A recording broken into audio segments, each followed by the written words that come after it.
This is June, and I bring out June because I'm going to bring her up in a bit of my story here, but unfinished, right? That's the topic of my story today.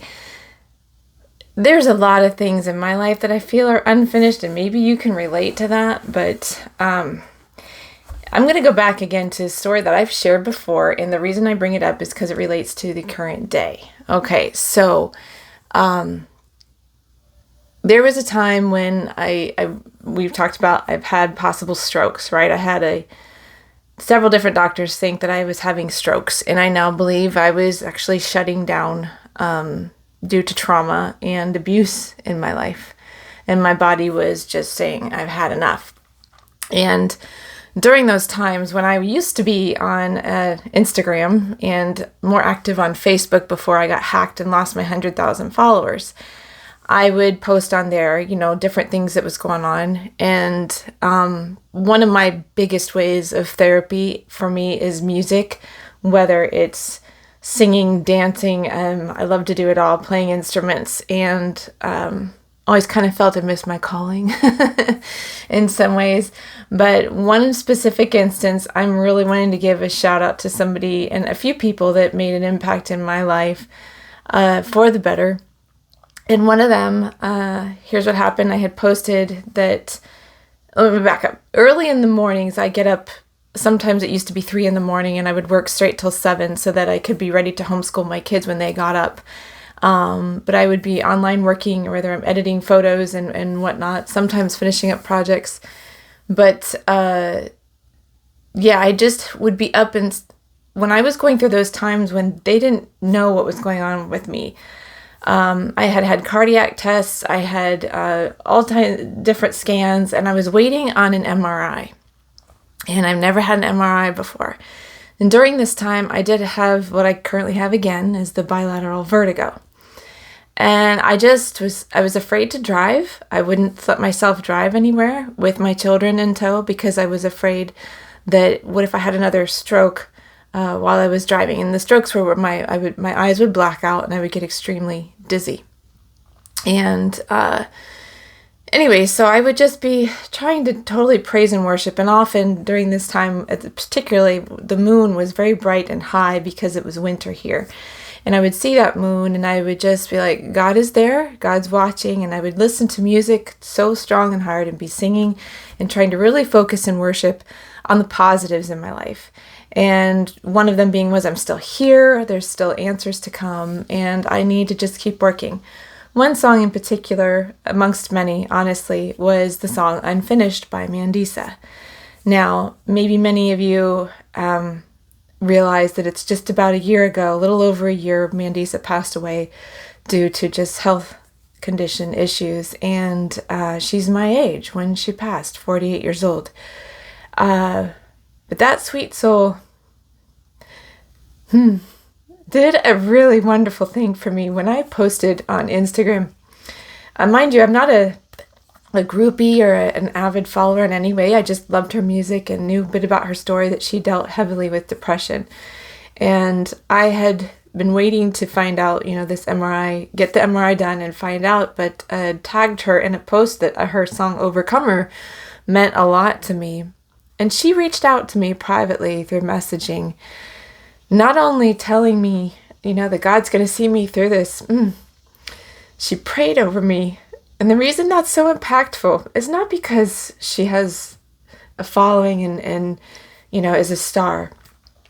It was because she took the time when certain people in my life that should have been doing those things were not doing those things. She even didn't just flippantly send something either. She recontacted and had conversations with me. And it stinks that I lost my Instagram account because I didn't think I would ever not have that. I didn't screenshot, I didn't save it, but I have it in my heart. And her song Unfinished really spoke to me. And the way that it's similar to my story, that she's dealt with depression, I've dealt with the same, dealing with the same, and that if you read the lyrics I have in my post here, that, I used to be the one telling you to keep going. And that was me. You can look in my blog posts. I was always optimistic, always very strong, trying to tell you to keep going. Well, imagine if that was the end of my story right then. I didn't know what was coming my way. So I'm going to take you through. Then I was going to this MRI, which is about 30 minutes away from me. Again, drove myself, got up in the morning. Nobody in here got up to see me off. Nobody praying over me when I was going. And here in Ohio, where I love where we live, it's in the valleys, hills and valleys, beautiful countryside. And I'm driving very early in the morning as the sun is rising. Honestly lost in my thoughts and how to make it through this and just not scared of the MRI, but just the next few steps, because I knew once I got the MRI, then I was also going to be waiting for results. So as I'm coming up over this crest of a hill that I knew was there because I've driven it many times before, I see the most gorgeous sunrise ever. And on the radio is Danny Gokey's song. I haven't seen it yet. And it says, about the sunrise, and we just don't know what God's got for us yet. And boy, did I start in tears. And that, again, was powerful. I get to the MRI, waiting for my turn, and they have to put an IV in while you're in, and the person that was doing my IV was a newbie. I have no problem with needles and such. I'm so used to it, letting them do their thing, but I happen to look over while he's doing it, and there's blood pouring out onto the floor. And he comes by, oh my goodness, and I was like, oh, can we get somebody else to do this? And that kind of, my anxiety rose. Mind you, I'm used to that kind of thing. I've talked about how I have a high pain threshold because of my abuse from growing up and on. And they take me and put me on that tray that slides into the machine, right? And because they were doing for me looking for strokes, it was a full body. So I was going to be all the way up in the tube. And again, I've never had issues with claustrophobia or anything like that. I lay down, not worrying, just thinking, okay, they're going to stick some headphones on me and I'm going to get in there and just do, I think they said 45 minutes. I was like, okay, I get to lay down for 45 minutes. But I don't forget what music they were playing, some contemporary artists, people that I don't really listen to. I start to go in, my head's in this thing, and they, give me a button to push out if I had enough. And I thought, no problem, I'm not, chicken. What I didn't anticipate was when you have this vertigo, if you are in an all white or all dark situation or you close your eyes, you are spinning. I went into the tube, eyes open, I wanted to see what was going on, and it's all white. And all of a sudden, I feel like I'm flipping over and over, and I tell myself, okay, Larissa, get it together. You got a long time here, and I started to panic. I hit the button because I thought I need to get out, regroup. And how am I going to make it through this for 45 minutes if I'm spinning the whole time? And I'm supposed to hold still. My temptation was to go, hold still. So they pull me out. The guys, they're sighing. They're annoyed with me. And I was like, just a minute. I just need a second. I sat up and I decided, okay, can you please turn on some Christian radio? And then I decided that if I'm going to be spinning, it's going to be with my eyes shut and not the open, right? And I thought if I can just concentrate and fix my eyes on what I need to work on, then I'd be fine. I get in there and another Danny Gokey song comes on and really speaks to my heart, and it just helps. I just feel it melts out of me. I feel like I can relax. I'm spinning with my eyes shut, that button in hand, but I'm able to continue on with the test.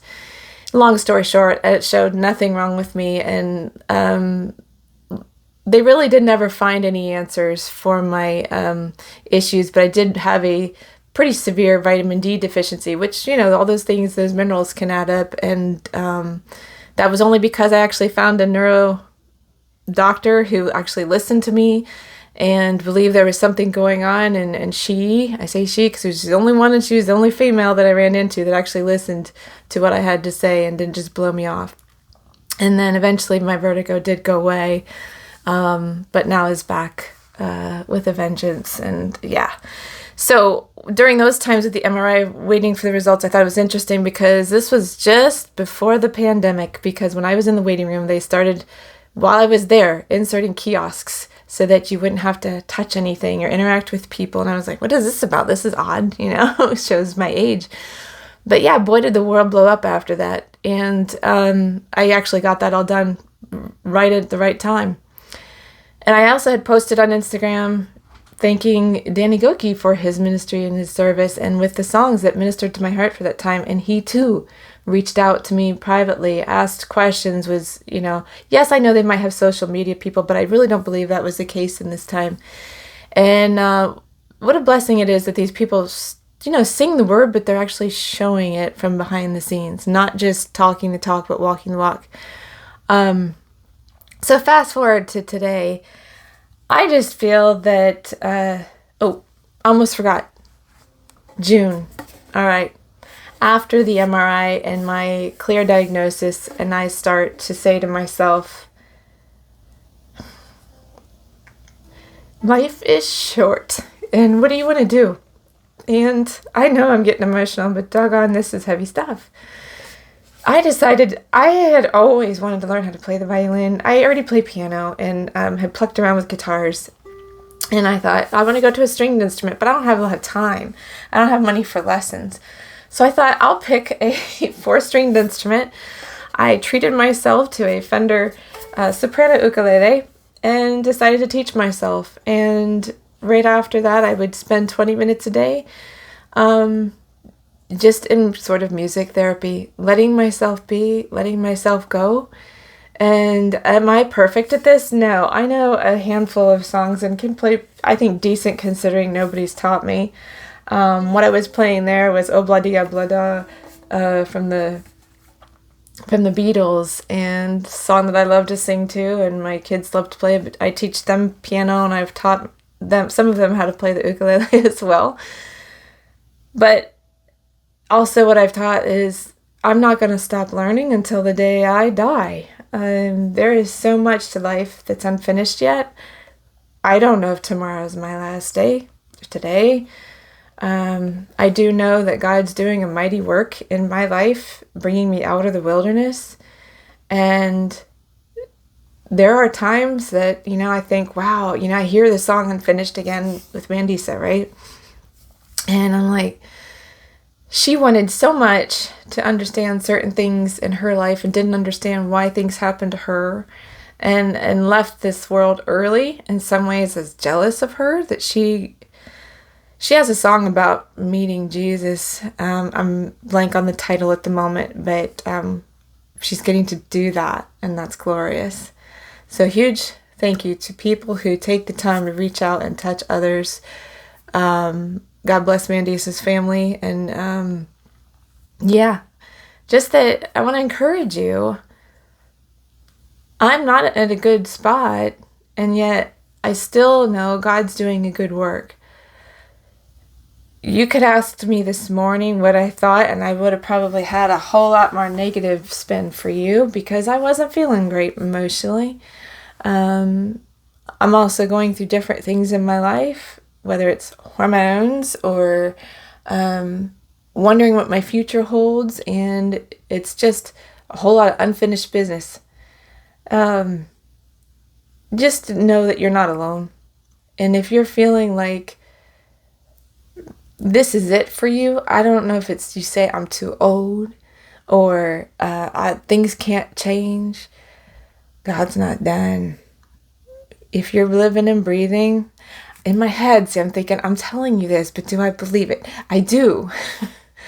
But I'm keeping it real with you, right? Living real with Larissa.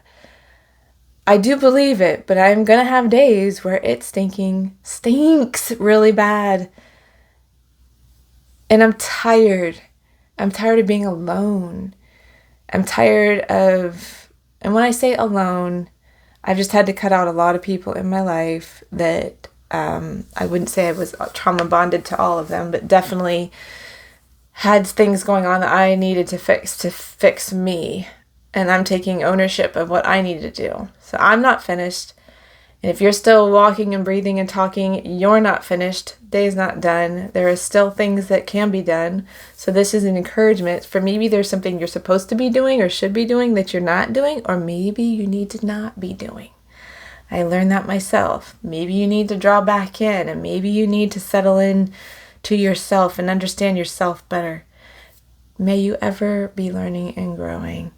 I'd love to hear from you down in the comments.